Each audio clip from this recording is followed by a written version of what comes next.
Podcast Tênis Brasil com José Newton Dalcin. Pois é, meus amigos do podcast Tênis Brasil, muito bem-vindo, aliás, obrigado pela presença de todos vocês. Estamos aí a cada semana, a cada Grand Slam, vendo a história ser reescrita. Novamente, neste final de semana, pelas mãos de Novak Djokovic. Vocês já sabem, ele agora tem 19 troféus de Grand Slam, apenas um atrás de Roger Federer e Rafael Nadal. Mas eu queria lembrar também alguns outros feitos interessantes que o sérvio alcançou durante essa campanha incrível no saibro francês. Ele agora tem apenas 2 finais de Grand Slam atrás de Federer, 31 para o Federer, 29 para o Djokovic, que supera as 28 de Nadal, deixa o Nadal aí no terceiro lugar. E em semifinais, o Djokovic já tem 40-6 de Roger Federer, é um número ainda alcançável, com certeza, e já abriu uma vantagem aí de 5 sobre o Rafael Nadal.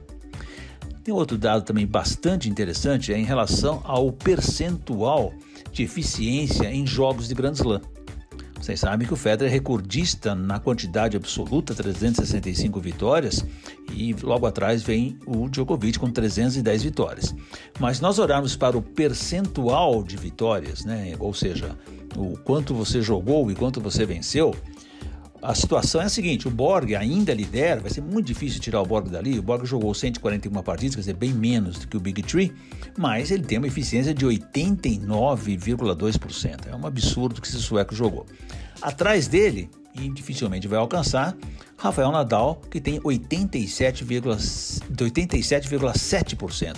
E muito perto dele já está o Djokovic com 87,3%. E um pouquinho atrás, o Federer com 86,1%. Então vocês veem aí que também há uma disputa bem acirrada na questão de eficiência desses jogadores. E o Djokovic conseguiu apenas aí bastante entre aspas aí, o seu segundo título em Roland Garros, mas vejam que coisa curiosa. Ele só tem 2 troféus em Roland Garros, que é o seu Slam de menor eficiência em termos de troféus, mas ele é o terceiro colocado quando a gente pensa no percentual de vitórias no saibro francês. O Nadal tem 97,2%, é um número incrível, 105 vitórias, apenas 3 derrotas, Borg vem logo a seguir com 96,1%, 49 vitórias e apenas 2 derrotas. E em terceiro lugar já está o Djokovic com 84,4% de eficiência no saibro de Roland Garros. Então vocês veem aí que mesmo no saibro, que seria na teoria o piso em que ele menos se destacou até hoje, o Djokovic ainda tem números incríveis, extremamente expressivos. Muito bem, e é tudo exatamente sobre tudo isso, o que aconteceu nessas 2 semanas em Roland Garros, essa grande disputa na chave masculina, surpresas na chave feminina, uma final totalmente inesperada, que o podcast convida aqui Paulo Cleto para bater um papo com vocês a partir de agora. Paulo Cleto, mais uma vez, muito obrigado pela tua participação aqui no podcast Tênis Brasil, grande prazer ouvir você.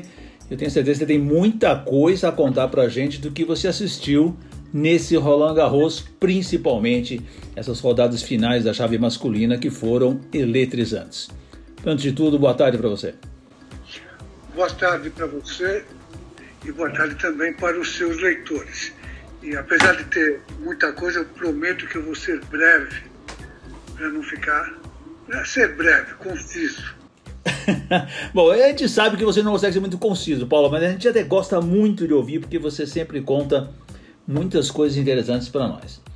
Paulo, vamos começar a falar sobre o campeão. Acho que não temos nenhuma outra lógica a fazer. Djokovic fez um campeonato incrível, principalmente, acho que a segunda parte da campanha dele, essa segunda semana, que começou lá no domingo com aquela virada incrível em cima do Musetti. Perdeu os 2 tie-breaks, depois virou o jogo que o italianinho morreu. Aí ele vai, tem a vitória sobre o Berrettini, muito difícil. O Berrettini jogou bem, a meu ver. O Djokovic foi bastante exigido. E aí vamos para semifinal contra o Nadal e o título de virada de novo contra o Tsitsipas. Ou seja, uma campanha nessa segunda semana, acho que não tem o que dizer contra o Djokovic, não? Olha, o Djokovic foi o campeão. Começa por aí. O cara que é campeão é meio que não dá para discutir ou colocar qualquer tipo de dúvidas. O cara tem que ganhar 7 partidas, então não é uma coisa que acontece por acaso. Ele ganhou de quem apareceu na frente dele, teve alguns problemas, o que é normal num grande slam, começando pelo italiano, um garoto que eu gosto muito, muito rápido, mãos e braços bem velozes, faz a bola andar, faz a bola rodar, gosto muito do jogo. E é um que perdeu dele por não saber como ganhar o jogo ainda no Grand Slam, um jogo em cima de um cara da categoria do Djokovic. Deixou escapar. Ao contrário do que, por exemplo, fazia o Gustavo Kirten em 97, que teve essas dificuldades de enfrentar jogadores melhores do que ele e soube como ganhar. Da mesma maneira com o Berrettini. O Berrettini é um jogador que, teoricamente, o Djokovic não deveria ter tantas dificuldades. Mas aí o terceiro 4-7, um tie-break, um 7-5, o Berrettini estava confiante, estava solto, não tinha nada a perder. Você tem que sempre lembrar que esses jogadores jovens jogam contra o Djokovic sem nada a perder, enquanto o Djokovic entrou, especialmente agora, numa faixa onde ele tem muito a perder. A maior meta do Djokovic atualmente, com certeza, é chegar nos 20 Grand Slams e, mais ainda, passar os seus 2 eternos rivais. Então ele joga sob pressão, o que é sempre difícil. Então ele está de parabéns por ter passado pelas dificuldades que ele passou e ter saído delas como vencedor. Eu vi 2 coisas, pensando até mais no aspecto emocional, que eu acho que são muito valiosas aí para a gente explorar, Paulo. Primeiro, a semifinal contra o Nadal, né? Ganhar do Nadal em Roland Garros não é para qualquer um, aliás, é para pouquíssimos. Foi a terceira derrota do Nadal em todos os tempos, 2 para o Djokovic, embora aquela de 2015 o Nadal não estava no seu melhor momento, mas ganhar do Nadal em Roland Garros é difícil, principalmente quando você lembra que em 2020, na final de 2020, ele levou um passeio do espanhol, né? Foi destruído. E 4 semanas antes, tinha perdido o Nadal também em Roma, mantendo aí uma sequência negativa de resultados do Nadal no saibro. Então ele tinha muita coisa para provar naquele jogo, né? E perde o primeiro set. Então situações muito difíceis de se você controlar, depois um tie-break do terceiro set muito duro. Então mentalmente eu acho que esse jogo exigiu demais do Djokovic. E depois também para você comentar, Paulo, a final. Porque a final, embora ele fosse o grande favorito e tal, ele de novo viu aquele fantasma. Ele ganha do Nadal, vai para a final e o garoto do outro lado da quadra ganha 2 primeiros sets. E já havia acontecido com ele em 2015, né, quando ele ganha do Nadal e perde do Wawrinka. Então acho que teve momentos de grande pressão sobre ele e essa capacidade mental dele de superar essas coisas é que precisa ser muito destacada, né? Olha, Zé, eu sei que é meio polêmico o que eu vou dizer, mas eu te coloco o seguinte. O Djokovic venceu esse torneio porque ele sobreviveu àquilo que veio à frente dele. Contra o Nadal, especificamente contra o Nadal, eu fiquei surpreso, até assustado no bom sentido, o quanto o Nadal morreu no quarto set. Nós acostumamos a ver um Rafael Nadal indestruído. Ninguém conseguia destruir ele fisicamente. Eu já vi esse cara fazer coisas dentro de uma quadra que eu acredito que ninguém vai nunca mais fazer. E após ele perder o terceiro set, o tie-break do terceiro set, ele parou. Eu vi o rosto dele começar a derreter, parecia um desenho animado. O rosto dele caiu e ele não colocou mais nenhum tipo de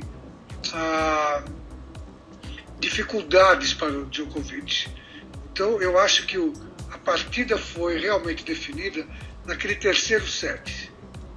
Porque a primeira, o Nadal estava ainda bombando, estava cheio de energia, conseguiu acuar o Djokovic, que se permitiu. O jogo começou a fazer essa reviravolta no segundo set, que foi um set que ele jogou muito bem, porque ele sabia que se perdesse o segundo set contra o Nadal, a coisa ficaria feia para o lado dele, bem feia.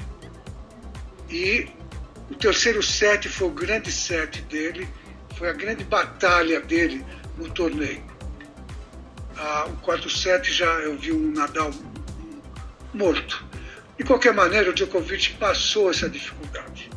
E você quer que eu emende já com a Sim, final? me conta já os espaços que você pensa. Eu diria que essa final nós tivemos dois cenários bem claros e distintos um do outro. O primeiro cenário, o Tsitsipas entrou com uma estratégia bem definida, bem claro na cabeça dele, tudo aquilo que ele deveria fazer para ter uma chance de ganhar desse cara que é um fenômeno, o Djokovic, e ele jogou o que ele sabe jogar e se impôs. Eu achei até o Djokovic, após perder o primeiro set, ele ficou um pouco acuado. O segundo set ele levou realmente um baile, o Tsitsipas, e o Tsitsipas ficou muito à vontade na quadra. Ou seja, esse primeiro capítulo eu chamaria de o capítulo da confiança do Tsitsipas. O segundo capítulo desse jogo fala sobre a experiência do Djokovic. Quem assistiu vai lembrar que do segundo para o terceiro, o Djokovic saiu da quadra, o Tsitsipas ficou ali, dando uma enroladinha, fez questão até de não trocar a camisa, era uma mensagem que ele estava mandando, também deve ser um pouco supersticioso, não quis sair da quadra, o Djokovic falou, bom, a coisa divide aqui, para aqui. E o Tsitsipas caiu é a armadilha mais velha que existe no tênis, e todos aqueles que competiram algum dia a conhecem e sabem o que é. É você ganhar um set, melhor de 3 sets, você ganhar um set e parar de jogar. Ou você ganhar o segundo set depois de ter perdido o primeiro, e aí novamente parar de jogar. É você perder o foco, perder a intensidade. E foi isso que o Tsitsipas fez. Ele perdeu o foco, ele saiu perdendo cada um dos 3 sets seguintes. O cara que quer ganhar um grande slam,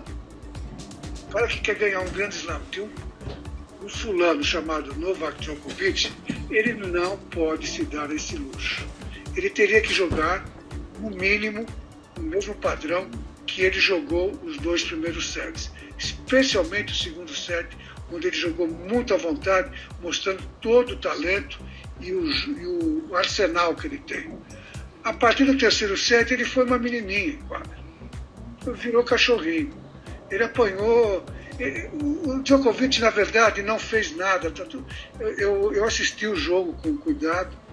As pessoas falam, o Djokovic virou o jogo, o Djokovic é um leão. Sim, o Djokovic é um cara experiente. É um cara que sabe como jogar bem tênis. É só ver o que ele já venceu na vida dele. No entanto, ele não teve que fazer nada mirabolante, não teve que apresentar nenhum coelho vindo da cartola, ele não teve que mudar o estilo de jogo dele. Tudo que ele teve que fazer é permanecer no jogo, e quando as chances apareciam, ele ia para a bola. Isso é algo que ele sempre soube fazer e sabe fazer. Ele é um contra-atacador que, quando aparecem as chances, ele vai para o ataque rapidamente. Ele sai daquela posição defensiva e começa a atacar, o que volta e meia surpreende o adversário. Só o Tsitsipas vai poder dizer o que aconteceu na cabeça dele. Apesar que eu vi a entrevista dele pós-jogo, onde ele dizia mais de uma vez que ele não tinha nem ideia do que tinha acontecido. Por que ele tinha parado, por que tinha mudado o jogo. Quer dizer, isso provavelmente não é um fato, mas também eu não espero que um cara vá lá após perder uma final de um Grand Slam como ele perdeu e vá contar para todos nós qual foi a droga que passou pela cabeça dele, entendeu? Ele não vai contar para nós. Mas é muito claro que ele simplesmente ou se afinou, ou ele achou que o jogo estava ganho. Eu ia te perguntar isso. Você não acha que talvez tenha sido isso? Talvez ele acreditou que o Djokovic realmente tivesse Ele jogou mal no segundo set, teve uma queda física muito grande, inclusive, no segundo set. O Djokovic, a gente via ele indo mal para a bola. O último game, ele mal jogou o último game, né? E isso pode ter dado a ideia para o espaço que o jogo estava na mão. E de repente, como você falou, ele perde a concentração, aquela garra que é necessária para ganhar desses grandes caras, e aí desaba tudo, né? É bem isso daí. Quando chegou no meio para o terceiro set, eu estava vendo o jogo com a minha mulher, falei, esse cara está pisando numa areia movediça. Se ele não ficar muito esperto e sair disso rapidinho, quer dizer, pior cenário, início do quarto set, ele vai perder esse jogo. Se o jogo for para o quinto, ele não ganha mesmo. E logo no início do quarto set, ele vai lá e perde o saque de novo. Eu falei, não dá nem vontade de assistir. O jogo já era, entendeu? E você via na cara dele aquilo que a TV hoje nos traz o rosto do jogador para perto de nós. É diferente assistir num estádio onde você tem várias vantagens em acompanhar o jogo, mas você não vê o rosto, você não vê os olhos do tenista. E os olhos do tenista, o rosto dele, assim como a postura física, contam muitas coisas. E deu para ver que a partir do terceiro set, o garoto não sabia mais como sair do buraco. Ele tentou tirar a camisa no início do quinto set, trocar a camisa. Pediu atendimento. Pediu atendimento, que é uma das malaquices que todo mundo hoje aprende quando é juvenil. Você vê que o Djoko fez isso no terceiro para o quarto, do segundo para o terceiro set, né? Mas eu não vi em nenhum momento ele acreditar mais aquilo que eu via no início, aquela penetração, aquela certeza que a gente via nos olhos dele nos primeiros dois sets. Aquilo foi aos poucos indo embora, e aí esses foram os 3 sets, o momento, experiência do Djokovic. Ele falou, eu não preciso arriscar, eu não preciso ficar indo para as linhas, porque o outro deixou de importunar, o outro deixou de ir para as bolas vencedoras. Você via que ele tentou algumas bolas com a esquerda na paralela, que estavam entrando todas nos primeiros 2 sets, aí já não entrava mais nada, ele foi embora, ele se afinou, o que vai fazer? Isso acontece. Eu tinha colocado no meu Twitter que esse jogo dependeria da confiança do garoto, sabe? E o garoto, ele teria que aprender nas poucas horas tudo aquilo que ele provavelmente deveria levar 1 ano para aprender. E ele não conseguiu aprender. Não deu tempo para ele.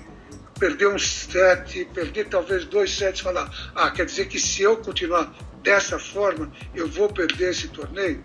Ele continuou da mesma forma. E o Djokovic falou, aqui eu estou céu de brigadeiro, eu sei exatamente como levar, e o garoto está se afundando, eu vou jogar burocraticamente e vou ganhar esse jogo. Foi o que ele fez.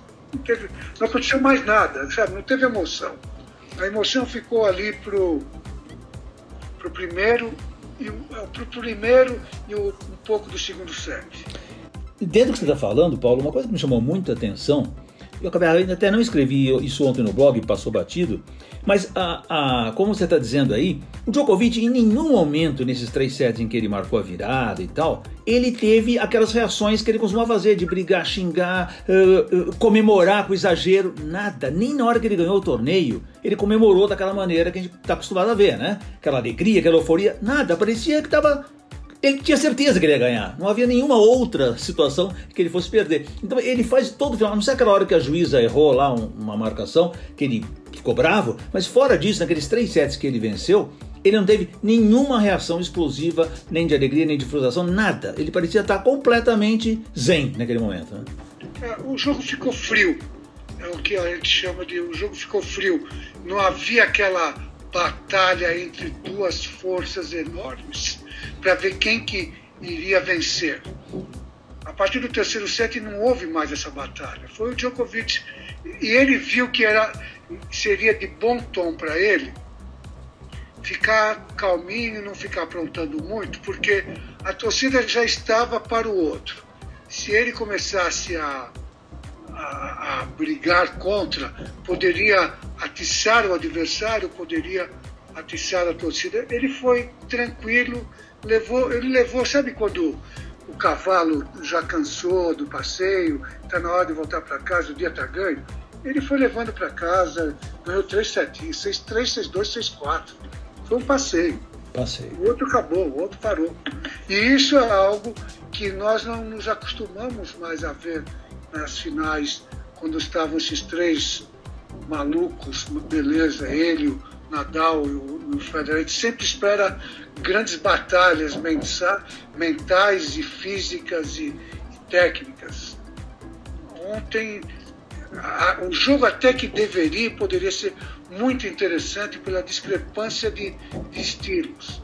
Eu gosto muito do Tsitsipas, eu vou torcer muito por ele, eu gosto do estilo de jogo dele, ainda não gosto muito da cabeça dele, acho que ele fala muita abobrinha, ele está aprendendo a ficar de boca fechada, especialmente ali dentro da quadra, mas ainda, sabe, depois eu vi um post dele no Twitter falando a melhor coisa que ele tem para falar foi a vida não é sobre vitórias, sabe? O tenista, a vida dele é sobre vitórias. Exatamente. Resume a ganhar, né? Senão... Paulo, vamos explorar. Eu sei que você detesta ser futurologista, mas nós estamos diante de um quadro aí bem claro, né? Djokovic ganhou os 2 Slam da temporada. Teria ganhado, aliás, o US Open também, não fosse aquele problema da juíza, né? Aquele incidente. Ele é o dono do circuito hoje, acho que ninguém discute isso, né? Como é que a gente podemos ver o Djokovic agora para os próximos Grand Slam? É possível essa mágica de ganhar uns 4 Grand Slam na temporada? Ou você acha que ele vai talvez diminuir um pouquinho o ritmo em Wimbledon, pensando nas Olimpíadas, que talvez seja uma meta muito maior até para ele do que o próprio Wimbledon? Olha, é uma boa pergunta e é uma dúvida. Para ele é um momento tão crítico na carreira dele, de novo, por conta de... Ele também está ficando mais velho, apesar que ele tem, de longe, o mais privilegiado dos físicos entre os 3. Então isso, com certeza, dá uma certa tranquilidade que ele vai ainda sobreviver mais tempo do que os outros. De qualquer maneira, ele vai agora jogar o Wimbledon e o US Open. Em termos de Grand Slam, teoricamente, ele vencendo, teoricamente não, de fato, se ele vencer esses 2 torneios, ele passa tanto o Federer quanto o Nadal. Então dá para entender que... E aí nós sabemos que se ele passar Federer e Nadal este ano, acabou para os outros 2. Os outros 2 não vão mais conseguir terminar a carreira na frente do Djokovic em termos de Grand Slam. Não vão. No longo prazo, o Djokovic vai ter mais títulos do que eles. Então, por esse lado, esse segundo semestre vai ter essa pressão e esse charme a mais para ele. E uma coisa que você lembrou, bem lembrada, são as Olimpíadas. Essas Olimpíadas vão ser estranhas, para dizer o mínimo, não só para o tênis, como para todos os esportes. E como eu acho que vai haver muitas surpresas, vai ser Deus nos dará. No entanto, obviamente nós vamos acompanhar, e ele sendo sérvio, e o Sérgio sendo um povo extremamente, não só guerreiro, mas extremamente patriótico, para ele uma medalha de ouro vale muito mesmo, sabe? Talvez até o bastante para pressioná-lo, como aconteceu até hoje. Ele queria jogar bem no Rio, jogou muito mal no Rio de Janeiro, era uma Olimpíada que ele poderia ter ganho, ele estava tão pressionado que ele não conseguiu jogar nada. Se não me engano, ele foi a primeira rodada? Foi primeira para o Del Potro, né? Também teve azar, né? Sim. Mas deu para ver que ele poderia ter preponderado sobre o Del Potro, mas não conseguiu. O Del Potro jogou bem com torcida e ele não jogou bem. Eu lembro desse jogo. Então vai ser um segundo semestre interessante. O que vai acontecer, Zé, como você bem disse, eu não sou muito bom no futuro porque eu não conheço, entendeu? Mas vai ser uma aventura, vai continuar essa aventura que esses 3 jogadores têm nos oferecido na última... Agora, você falou uma coisa que eu preciso explorar, Paulo, é importantíssimo aí. Você acha que pro Nadal acabou? Nem Roland Garros do ano que vem você ainda acredita do Nadal? Não. Não mais? Não. Eu acho que não. De novo, depois de muito pouco tempo, eu aprendi uma coisa na vida do tênis, que eu nunca apostaria contra o Nadal. Mas ele tem, a única coisa que ele tem a favor dele é que esse ano, 2020, este ano, foi difícil para ele ficou muito tempo fora do circuito, sem jogar. Ele é um cara que precisa do físico, mas ele também precisa de ritmo do jogo. Mas ele já vinha tendo dificuldades nos torneios anteriores, torneios que foram disputados em melhores de 3 sets. Ele estava com dificuldades que ficaram mais claras na semifinal contra o Djokovic. Eu achei ele muito acabado.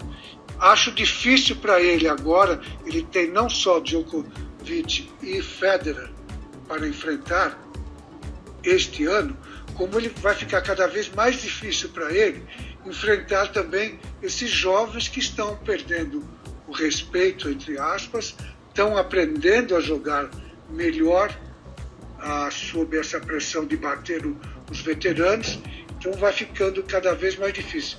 Eu diria que ele chegou no limite dele em termos de Grand Slam. Talvez ele tenha o ano que vem, a ver.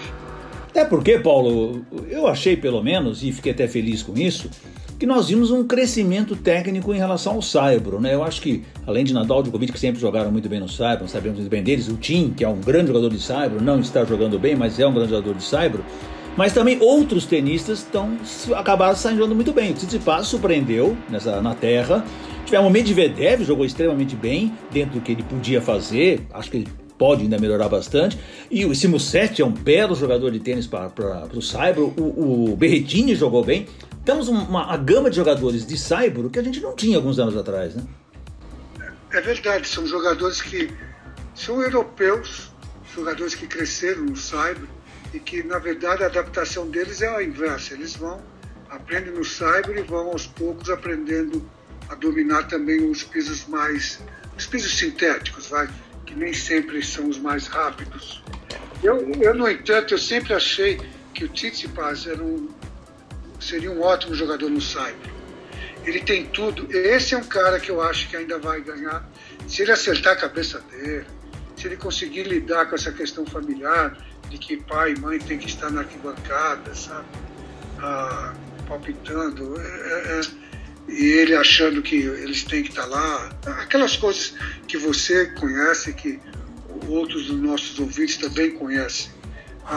Mas ele tem tudo para ser um grande jogador no Roland Garros, assim como tem tudo para ser jogador em outros pisos. Mas eu vi ele usar ontem, durante os 2 primeiros sets, muito mais slices do que eu vi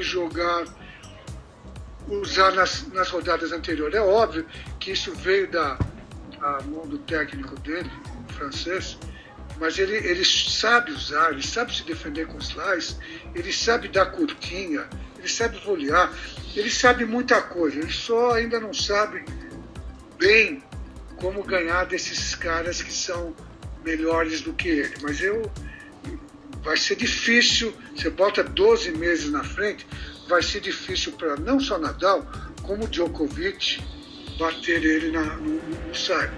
E além disso, vão ter esses outros que estão melhorando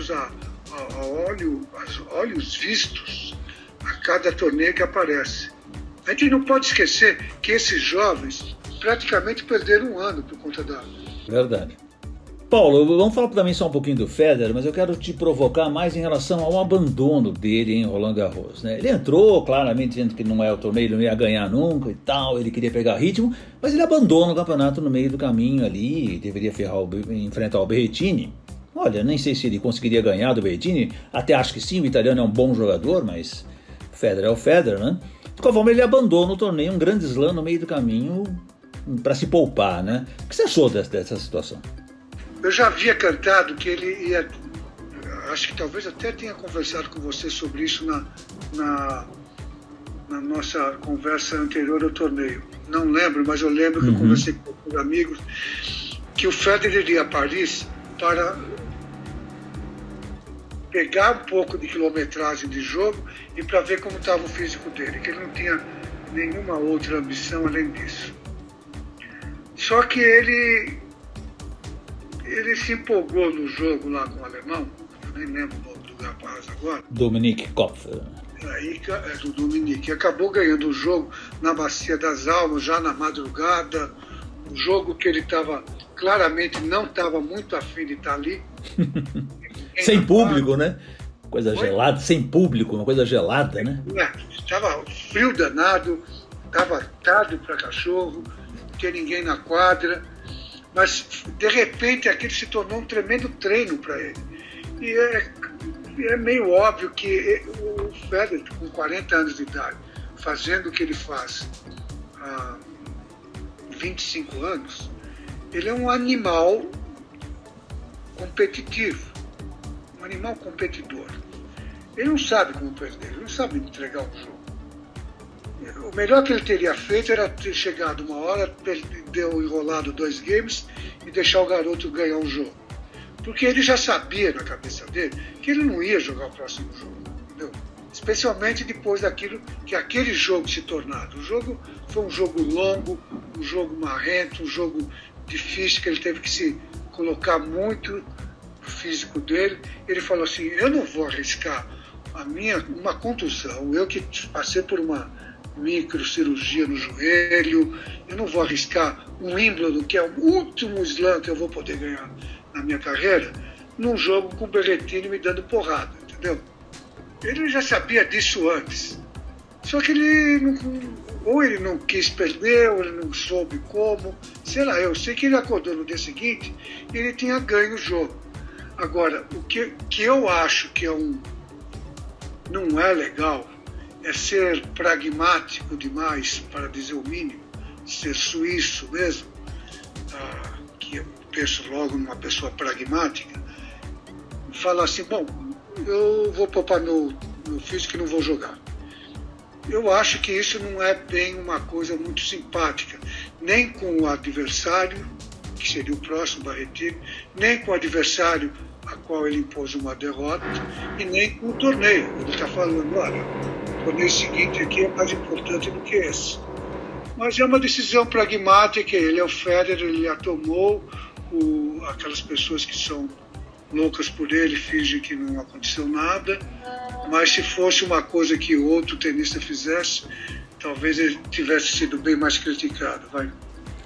Eu vou aproveitar o gancho das polêmicas e vou entrar na questão Osaka, né? Naomi Osaka, que chegou ao torneio dizendo que não ia dar entrevistas, não se explicou direito, na minha opinião, tomou essa atitude que pareceu arrogante e tal, depois foi alegar que era uma questão já que vem com ela de depressão e tal, que ela vem sendo muito pressionada ao longo da temporada europeia, de Saibro e tal, e causou aquele problema. Como é que você viu esse quadro todo, Paulo? Quer dizer, primeiro a questão da pressão sobre o tenista, que você conhece muito bem, você ficou muitos anos dentro do circuito, você acompanhou dezenas de jogadores importantes, Copa Davis, então você tem uma enorme experiência do que significa pressão em cima de um jogador, do que significa ter que dar entrevista depois de um jogo, né? Não são coisas realmente simples.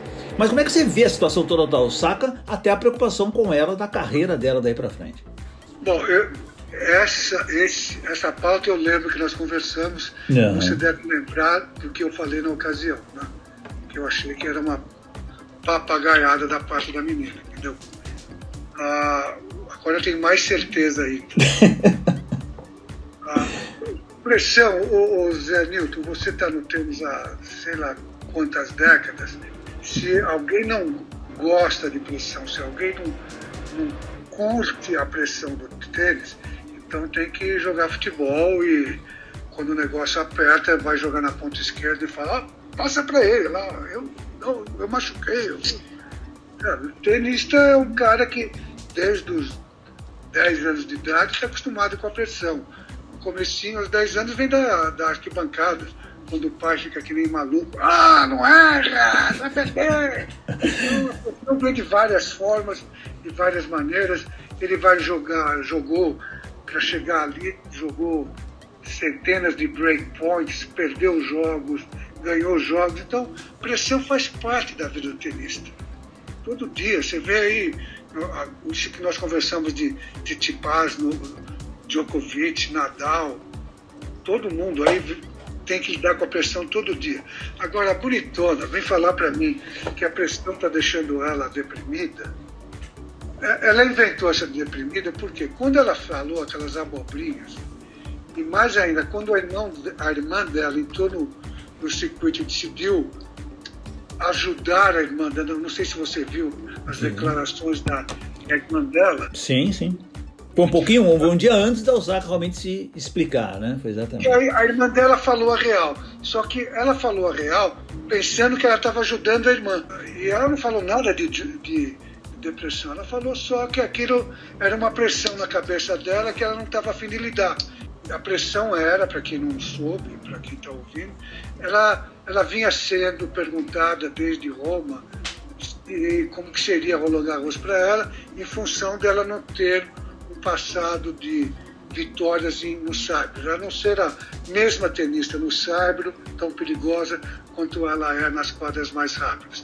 E que ela estava, segundo a irmã, cheia desse tipo de pergunta e que ela não queria ficar respondendo a esse tipo de perguntas no meio do torneio. Bom, sinto muito, nós temos aí 100 anos de tênis onde as pessoas tiveram que se acostumar a dar entrevistas e jornalistas perguntam coisas chatas mesmo, muitas vezes não tenho o que perguntar, mas acho que tem que perguntar, perguntam qualquer coisa, e uma delas que eles vão perguntar são coisas que o tenista está necessariamente querendo ouvir. Bom, minha filha, pode-se dizer, pelo menos hoje em dia, ao inverso do que era antigamente, que eles são muito bem pagos para ouvir perguntas chatas sobre aquilo que é o esporte que eles praticam, que eles abraçaram. Então, as razões dela foram muito bem respondidas pela Federação Francesa e pelos outros grandes slams que assinaram a carta embaixo, trocando de miúdos, falaram: Bonitona, você joga tênis, o tênis é maior do que você quer jogar, você vai ter que cumprir as regras. Não tem uma regra para todo mundo e uma regra para você. Você ou dá entrevista ou tchau e beijo. E ela viu que a coisa ficou feia pro lado dela, ela achou melhor sair, e agora você pode apostar que em Wimbledon ela vai ter que dar entrevista mesmo, e que vão perguntar para ela sobre esse papelão que ela fez em Paris. Quer ela queira ou não queira. Sabe qual é a minha impressão, Paulo? O jornal, o Twitter, tem uma revista de Twitter, Tennis World, tem a foto da casa dela. Ela acabou de comprar uma casa em Beverly Hills de 7 milhões e meio de dólares. A menina tem quantos anos? 22. 22? Ela acabou de comprar uma casa aí de 35 milhões de reais, vai. Isso, para mim, é colocar uma pressão, entendeu? Ela viver fora viver numa bolha. Mas isso é o problema dela, diz unicamente só diz respeito à vida dela. Agora, era uma menina que, de um lado, o tênis possibilitou ela comprar uma casa, não sei nem se é a primeira casa, mas uma casa de 35 milhões, casa de 7 milhões e meio de dólares. Ela não pode ficar dizendo que ela está deprimida e que ela não dá tênis ou não pode dar entrevista. Sinto muito, né? Fala de uma coisa importante aí. Falar sobre uma babaquice dessa me dá... Não, sabe, eu te falei isso primeiro porque eu acho que é importantíssimo você que vive o circuito dar essa opinião, porque eu vi muita gente aí falando, não, porque realmente é um absurdo o tenista ter que dar entrevista depois que perde, porque é ruim, tal. Claro, eu imagino que realmente seja, não será fácil fazer isso, eu sou jornalista, obviamente aí estou falando um pouquinho mais do meu lado, mas eu imagino que não será nada fácil pro Federer dar entrevista depois de perder 40-15 um título de Wimbledon, né? Não deve ter sido fácil pro Nadal dar entrevista depois que ele perdeu do Djokovic, o maior sonho da vida dele, que era ganhar de novo Roland Garros. Então não é fácil a situação, mas como você disse, as pessoas deveriam estar ao menos preparadas para isso, por isso faz parte do dia a dia. O que me estranhou em relação ao Osaka, primeiro, é o seguinte, ela lembrar do caso do US Open de 2018 da Serena, que eu acho realmente terrível, foi uma coisa muito difícil dela superar, mas, meu amigo, isso faz 3 anos, ela ganhou mais 3 Grand Slam depois disso. Agora veio dar um problema que ela acha que então isso não combinou. Então eu concordo que nesse aspecto parece um pouco mais de justificativa. E a minha impressão, só para encerrar o assunto, é que o problema da Osaka não é na quadra de tênis. A minha impressão é que ela está depressiva, até não tenho dúvida quanto a isso, mas o problema talvez não seja dentro da quadra de tênis, seja na vida pessoal dela, com a agente dela, com o namorado dela, com a família dela, e obviamente tudo isso contribui. Essa é a minha impressão dentro do que ela, da personalidade que ela tem, né? Mas Paulo, vamos para emendar no feminino. Oi, diga, desculpa. Não, é só para terminar isso do meu lado, é só lembrar que ela é a menina que depois de ganhar 2 Grand Slams, colocou os técnicos dela na rua, que eu já acho que ela começou a pisar com o pé esquerdo ali. Sabe, era jovem, tinha ganho 2 Grand Slams e colocou o cara na rua. E todo mundo sabe que uma menina que ela ganhou 50 milhões de dólares o ano passado, então é óbvio que ela tem por detrás dela uma assessoria. E a assessoria deve ter chamado, e eles falaram, olha, a gente precisa criar um evento aqui para desviar do que está sendo colocado, que foi essa... Eu não posso falar o que foi, mas foi essa porcaria que você falou aí, entendeu? Então eles criaram esse negócio da depressão. E isso é uma das coisas mais velhas do que andar para frente. Quem estudou um pouquinho de marketing, relações públicas, e sabe como que é. Desvia do assunto, cria um outro assunto para que o outro assunto se torne o assunto. Então ela criou, ela falou, depressão. Então todo mundo fala, coitada, a menina está deprimida, ganhou 50 milhões de dólares no ano passado, ganhou 4 Grand Slams na vida dela, ela tem tudo para estar deprimida. Porra, todo mundo tem, sabe? Todos nós temos problemas, não é só ela. O Tsitsipas está com um tremendo problema, o Nadal também, o outro está se aposentando, todo mundo tem, e um montão desses garotos do 128 na chave, tanto de homem quanto de mulher, todo mundo tem problemas, meu. Todo mundo tem que acordar todo dia e matar um dragão pela frente. Não é só a senhora Osaka que mudou de personalidade, de repente, e acha que o mundo tem que se adaptar aos mimos dela. Vai, bola pra frente. Criar factoides para desviar a atenção, tem alguém lá em Brasília que é um especialista nisso. Pois é. Mas vamos falar do torneio feminino, Paulo, que foi uma grande surpresa, a final das ovas, né? Pavlyuchenkova com a Krejcikova. Acho que foi até uma final diferente. O nível técnico, obviamente, não foi o que a gente esperava. Muita coisa aconteceu nessa chave feminina aí, uma balbúrdia. Mas não é ruim você ver 2 personagens diferentes na final. A Krejcikova não é a melhor tenista do mundo, mas eu achei ela extremamente simpática, uma história de vida legal, passou assim umas histórias muito divertidas sobre ela, e ela ganha simples e duplos, algo que não acontecia há muito tempo num Grand Slam. Você vai fazer alguma pergunta? Sim, eu quero que você fale para mim do que foi esse torneio feminino, queridão. Eu acho que o torneio feminino foi, vamos deixar todas as distrações de lado e vamos falar que o torneio feminino foi mesmo sobre a menina ganhar simples e duplas. Isso daí é uma coisa que nós aqui pensávamos que estava enterrado no tênis, porque o tênis hoje em dia é um tênis que ficou muito dividido entre singlistas e duplistas, e de repente vem uma menina dessa e vence os dois eventos. Eu achei esse foi o grande fato do torneio. Sendo que a especialidade dela sempre foi dupla, nunca foi a simples, né? Tanto que é o quinto Grand Slam que ela disputou de simples. Eu não acho que a especialidade dela era a dupla, discordo de você. Eu acho que ela vinha tendo mais sucesso nas duplas do que nas simples. Mas eu tenho certeza, pelo que eu vi ela jogar, pelas declarações dela, que a simples nunca deixou de ser o foco dela. Só que enquanto não acontecia algo diferente, ela vinha faturando na dupla, até porque, e uma coisa é bom lembrar, né, a dupla sempre é uma boa maneira do tenista dividir a responsabilidade em quadra.